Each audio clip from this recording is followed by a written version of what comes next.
किसान भाइयों नमस्कार। भाइयों, आज मेरे मन में एक नया विचार आया। हम परेशान क्यों हैं? क्योंकि हम जो हैं, जब तक पूरे ईमानदार नहीं होंगे, हमारा मन एक जगह केंद्रित नहीं होगा, तब तक हम परेशान होते रहेंगे। भाइयों, हमें सबसे पहले ईमानदार होना है। बहुत से भाई सत्संग में जाते हैं, इधर उधर जो जुड़े रहते हैं, लेकिन बाद में पता लगता है कि वे तो लोग गंदे थे, भ्रष्ट थे, तो हमारा भी समय खराब हो जाता है। भाइयों, मैं कई सत्संग में गया, जीवन में मैंने बहुत सत्संग बदले, लेकिन मुझे कहीं ईमानदारी नज़र नहीं आई। लास्ट में मैं गया सहयोग में, माता निर्मला जी का, आपने देखा होगा फेसबुक पर बहुत श्री माता जी के फ़ोटो आते हैं। उनका कोई गुरु मंत्र नहीं है। वे कहती हैं जब तक आप ईमानदार नहीं होंगे आपका भला नहीं होगा। बस में आप सफ़र कर रहे हो, कंडक्टर किराया भूल जाए, क्या आप आवाज़ देगा उसे किराया दे दोगे? अगर आप दे दोगे तो आप मेरे बच्चे हो, मेरे साथ जुड़े हुए हो, वरना नहीं हो। बहुत से भाई हमने देखे हैं, बस में देख के, कंडक्टर को देख के निगाह चुरा लेते हैं, उसे किराया देना अच्छा नहीं समझते, बातें झगड़ा भी कर लेते हैं। चाहे झगड़े में, दवा दुक्कड़ में 10,000 रुपये लग जाए, लेकिन उसे 2 रुपये किराया नहीं देंगे कंडक्टर को। ये भाइयों अच्छी बात नहीं है। हम में भी ये कमी आती है। मैं अपने आप को दूध का धुला नहीं कह रहा। जब हम सहयोग में आए, हमने माँ के विचार सुने, हमें पहले तो डर लगा, मगर हम तो भूखे मर जाएंगे अगर सच बोल लेंगे, लेकिन हमने धीरे धीरे आदत बदली अपनी। कंडक्टर को आवाज़ मार के किराया दिया।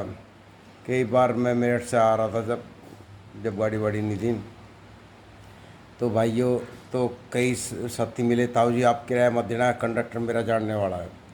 तो उन्होंने कंडक्टर को धमका दिया कि भाई ये ताऊ जी हमारे यहाँ टिकट नहीं लेना। कंडक्टर डर गया, वे गा के मुँह में उतर गए। जब मैं सिवाय उतरा तो मैंने उनको 10 का नोट दिया कंडक्टर को। वो बड़ा खुश है, जब भी मिलता मुझे नमस्ते करता, ताऊ जी नमस्ते, क्योंकि ईमानदारी की ना मैंने उसके साथ में। तो भाई ये किसी का हक नहीं मारना चाहिए। कोई गाड़ी चला रहा है, पता नहीं क्या समस्या है, बेचारा मजबूरी में चला रहा है, उसकी किस्त पूरी हो रही है नहीं हो रही है, ड्राइवर कंडक्टर भी अपना खर्चा काटते हैं तब मालिक को देते हैं। तो भाई ऐसे नहीं करना चाहिए। तिल ओल्ले पाड़ है, कोई कैसा टाइम काट रहा बेचारा, या अगर हमें कहीं जाना है तो पहले अपना बजट बना ले कि हमें इतना खर्चा लगेगा। ये नहीं सोचना चाहिए। बहुत से भाई सोचते हैं किसी के साथ लग गए कि आज तो दावत इसके जिम्मे है। भाई ये भी दावत के चक्कर में जीवन गुजार देते हैं, लेकिन उनकी दावत पूरी नहीं होती। ऐसी नियति रखनी चाहिए। नियति रखें, अगर कहाँ भूख लग रही है, हम कुछ खा रहे हैं, कोई आ जाए तो भी खा ले। ये नहीं होना चाहिए कि हम इसी की जिम्मे थुपे। गलतियाँ करते हैं, स्कूल टाइम में हमने बहुत गलतियाँ की, लेकिन हम पहले से बचपन से हमें ऐसे संस्कार दिए हमारी माँ ने कि अपनी रोटी बांध के ले जाओ, शर्म कुछ नहीं है। भूख लग रही है, खाना खा लो, होटल की इच्छा ना करो, क्योंकि होटल का खाना शुद्ध नहीं होता। बहुत से भाई बहनें छोले भटूरे खाते हैं, उनसे नज़ला जुकाम होता है, पेट खराब होता है। लड़के तो अक्सर छोले भटूरे भी टूटती हैं। वे गलत बात है, इससे पाचन क्रिया खराब होती है, उनकी फैट बढ़ जाती है, फिर भी डॉक्टर के लाइन लग जाती है उनकी। तो भाई हमें बचना चाहिए। साल में एक आध बार मन कर रहा है, एक आध बार खा लो, वो बात अलग है, लेकिन अपने घर की रोटी सूखी खा लो, चाय से घूंट लो, छाय से घूंट लो, अचार से खा लो, चटनी से खा लो, सबसे शुद्ध खाना है। हम शहर में जा रहे हैं, वहाँ समोसे ले लिए, कोल्ड ड्रिंक और ले लेते हैं ऊपर से। ये कौन से ज्ञान की बात है? कोल्ड ड्रिंक तो ठंडी होती है, बिल्कुल जहर है इस पर। ऐसी चीज़ कभी नहीं खानी चाहिए। मैंने बहुत से लड़के देखे हैं, दुकान पर खड़े होकर वे समोसे ले ले, और वे टिक्की पता नहीं क्या क्या नाम है उनके, और कोल्ड ड्रिंक की बोतल ले लें, एक मुँह उसमें मारेंगे, एक घूंट कोल्ड ड्रिंक में भरें।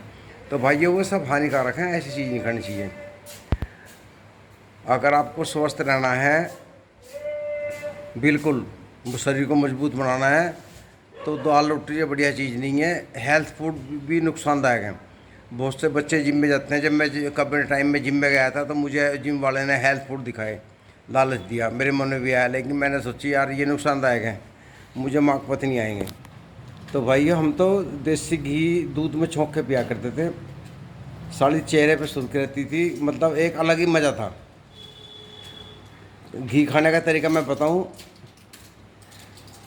अगर आप शाम को खा रहे हैं 4 बजे, हारे का दूध है तो 1 लोटे में दूध ले लो, पौन का लोटा, उसमें 1 या 1 डेढ़ चमचा जो भी है शक्कर गेल लो, उसके अंदाज से 2 चमचे घी गेल लो देसी, उसे खूब तोड़ो आपस में। जब वो खूब झाग से उठ जा मिक्स हो जा, तब उसे पियो। फिर घूमने जाओ, शाम को रेस लगानी है रेस लगाओ। तो भाइयों खाने के तरीके हैं, ये नहीं होते कि ठूसम ठूस रख रहे हैं घी को, उनको मैं तो 1 किलो घी पी लूँ, 1 पाव पी लूँ, ये कोई बढ़ाई नहीं है, ये तो हमारे पाचन क्रिया खराब करता है। हम तो बचपन से अपना चेहरा देखते थे आईने में, चेहरा लाल है तो बड़ा कि जी खुश होता था। आज भी मैं अपनी सुर्खी बरकरार रखता हूँ, खाने का इतना ध्यान रखता हूँ। शादी ब्याह में जाऊँगा 1 या 2 से ज़्यादा कचौरी नहीं खाता किसी की तेरह में, मतलब ज़्यादा ठूस तो मत ना। बाजे क्या करते हैं, ब्याह बारात में जाते हैं शादी में, तो ये करते हैं पूरी भी टूट जा, उन्हें ये पता नहीं तुम्हारा स्वास्थ्य बिगड़ा खराब, पेट तो जा रहा है झकरा सा हो रहा, पूरी पूरी खा रहे हैं। मेरे यार तुमने कभी दिखी नहीं क्या पूरी? तो भाइयों शुद्ध खाना खाओ, स्वास्थ्य सही रखो, सबसे बढ़िया चीज़ है। ये तो मेरे दवाई रिएक्शन करके दवाई की गलती थी, नहीं मैं तो कोई मुझे जरूरत नहीं मार रही थी अभी। अब फिर ठीक हो गया हूँ, आपके बीच में आ गया हूँ फिर दोबारा, ऐसी बात नहीं है। देखो फिर सुर्खी बरकरार होगी मेरी। तो भाइयों अपने स्वास्थ्य का ध्यान रखें, अपने बुजुर्गों को भी समझो, हुक्का बीड़ी बंद कर दे। कोई निकलू का हमारे बड़ों को निशान नहीं है। चलो बड़े तो ऐसे थे 10 आदमी बैठते थे एक जगह, एक का हो दम मार लिया, नंबर आ गया दे रहे। अब तो एक ही आदमी सट जाता है, उसे किल्ला ही वो लगातार धुआं सटकता रहता है, तो वो नुकसानदायक है। बीड़ी पीते हैं, बीड़ी भी हानिकारक है, सिगरेट का धुआं भी हानिकारक है। आप तो अपना नुकसान करते हो, पड़ोस की जो सूंघता है उसको भी नुकसान देता है। इसलिए धूलिए धुम्माड़ से बचें। गर्मियों में लान कट रहा है, तैवन जाए सिर पर चद्दर लपेट के अपना ढाटा मार लें। बाइक चला रहे हैं तो उस मास्क लगा लें, मास्क नहीं लगाते तो चद्दर का ढाटा मार लें, तो ये जो जहरीला जो धुआं है गाड़ियों का आपके शरीर में नहीं आएगा, क्योंकि ये सांस के अंदर जाता है, ये हमारा शरीर का नुकसान करता है। तो भाइयों स्वास्थ्य का ध्यान रखें, जात दांतों का ध्यान रखें। बहुत से भाई क्या करते हैं, उठते ही मर जाएंगे, दगड़े में खड़े होकर बुरुश करना, झाग से काटना, वो दूसरे आदमी का भी ये खराब करता है। अपने घर में करे, बल्कि मैं तो रात को करता हूँ, सबसे बढ़िया है। अगर दांत सही रखने हैं, कीड़े बचाने हैं, देखा है मेरे दांत सही हैं, मैं रात को करता हूँ ब्रूस सोने से पहले। जब आप लास्ट में दूध दांत पी लो, जब फाइनल है तो ब्रूस करो, रात को टहलते रहो, 200-400 डिग्री भी चलो और ब्रूस करते रहो घर में। ये नहीं होता कि दगड़े में खड़े हो जा। हमारे यहाँ बहुत से ऐसे, मैं बिरादरी का नाम नहीं लूँगा, एक बिरादरी खास है जो अक्सर उनके लड़के दगड़े में गंदी नाली के वहाँ खड़े होकर ब्रूस करते हैं, वो भद्दा लगता है आने जाने वालों को। अपने घर में ही करें, सबसे बढ़िया है। ये चीज़ पर्दे की होती है, ना कि दिखाने की होती है। भाइयों आप बाज आदमी डिप्स लगाता है दिखा के दूसरे को, अपने घर में लगा लो। मैं जो स्वस्थ हुआ हूँ, मेरा कारण था मैंने डिप्स लगानी शुरू करी हल्की हल्की। अब मैं 300 डिप्स लगाता हूँ डेली। मैंने अपने शोल्डर बना लिए दोबारा, कोदे बढ़ने लगे 65 साल की उम्र में।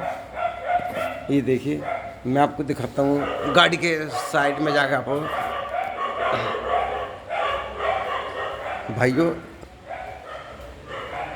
हम घर में रहते हैं तो घर में भी एक्सरसाइज कर सकते हैं। ये देखिए मेरे शोल्डर शीशे में, देखिए गाड़ी में, देखिए आप गाड़ी में चमक जाएंगे शायद शीशे में, ये चमक रहे हैं। शोल्डर की चौड़ाई देखिए आप, ये मैंने बना लिए दोबारा, डेली में एक्सरसाइज कर रहा हूँ, गाड़ी में भी चमक रहे हैं। तो भाइयों हम कुछ भी कर सकते हैं। दवाई का इतना तगड़ा अटैक था, पर जान ही बच गई। जब मुझे साल भर हो गया, कोई 8 महीने खाट पे पड़े पड़े, मैंने सोची मन में कि दोबारा वापस लौटना है, फिर दोबारा बीच में आना सबके।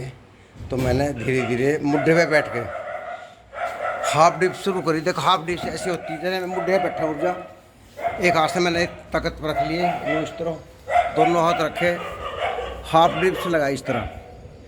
हाफ डिप्स का मतलब है मेरे कंधों पे, शोल्डर पे जोर पड़ा, तो भाई मैंने हाफ डिप्स लगाए। हाफ डिप्स से मेरा जो ऊपर कूद देते शोल्डर, छाती, ये मजबूत होगी दोबारा। अब मुझे खुशी होती है जब मैं शीशे में कुर्ता निकाल कर अपनी बॉडी देखता हूँ, तो अब भी मैं अपने आप को युवा समझता हूँ। शोल्डर नहीं बाजे, कंधे सूख जाते हैं। मैंने कंधे नहीं सूखने दिए अपने, दोबारा अपने बॉडी वहीं ले आया शेप में, वज़न बढ़ने लगा। क्योंकि जब तक हम एक्सरसाइज नहीं करेंगे ना अपने शरीर से, जब तक कोई लाभ नहीं होगा। तो भाइयों, अब मैंने बैठक लगानी शुरू कर दिया, तल्ले हिस्से को मजबूत कर रहा हूँ। दवाई के साथ साथ में योग भी होना ज़रूरी है। और मैं कुछ योग करता हूँ, कुछ तो मैंने रामदेव के योग चुरा रखे, कुछ और के हैं, कुछ अपने दिमाग के हैं। तो भाइयों, स्वस्थ रहें। मैं तो बचपन से ही आईना देखता हूँ, अगर चेहरे पे सुर्खी नहीं है तो खुराक बढ़ा देता था। अब तो 65 साल पूरे हो गए मेरे, अब भी मैं खुश हूँ। देखो, जाना तो सबको, ये सच्चाई ये है, कभी नहीं घबराना चाहिए मरने से। ये तो जब समय आएगा, लेकिन ईमानदार रहें भाइयों। मैं तो ईमानदारी की तारीफ करता हूँ। ईमानदार रहोगे, कोई तुम्हें ना तो पुलिस तंग करेगी, ना कोई पड़ोस में दुश्मन बनने का। आप जहाँ जाएंगे जैसे भी हाय हेलो पूछेंगे।